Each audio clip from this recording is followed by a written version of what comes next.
Hi everyone. In this week's immigrant video, I'm actually going to talk about sports. Different countries put different value on different sports.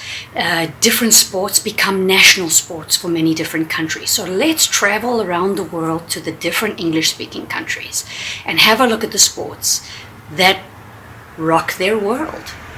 So if we begin in my home country of South Africa, then you've got rugby and cricket were the two main sports that I grew up in. Huge rugby and cricket people, and also soccer is a big thing in South Africa as well. Notice that I used the term soccer. So you've got soccer and football. Some countries use the term football for soccer, some don't, and South Africa calls it soccer. If we go over to New Zealand and Australia, they also use the term soccer. It's not a huge thing with a majority of people watching it in those countries. They are more also rugby countries, also cricket countries, and then they've got rugby league, which is just a slightly different variation of rugby union, which is the rugby that most people know.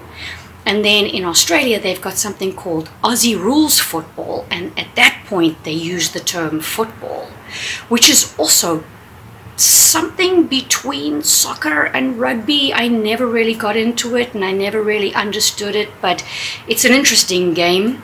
And Australians are huge Aussie rules fans.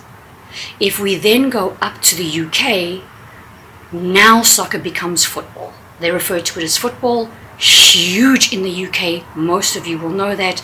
Many of you might support, Manchester United or Chelsea or Arsenal or British football teams.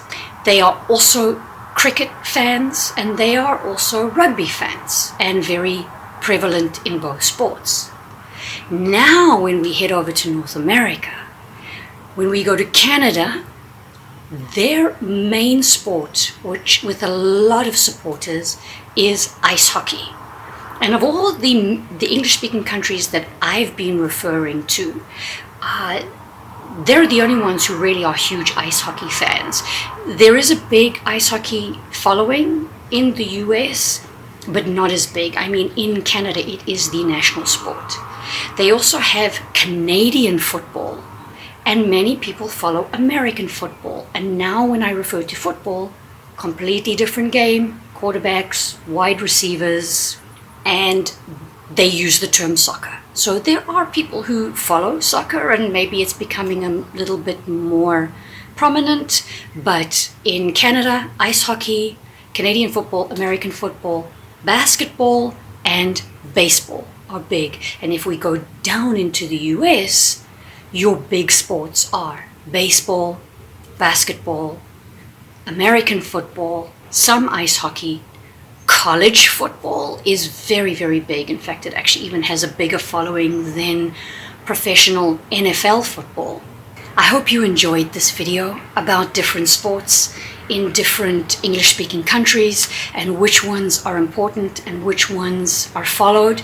And I will see you for another immigrant video next week.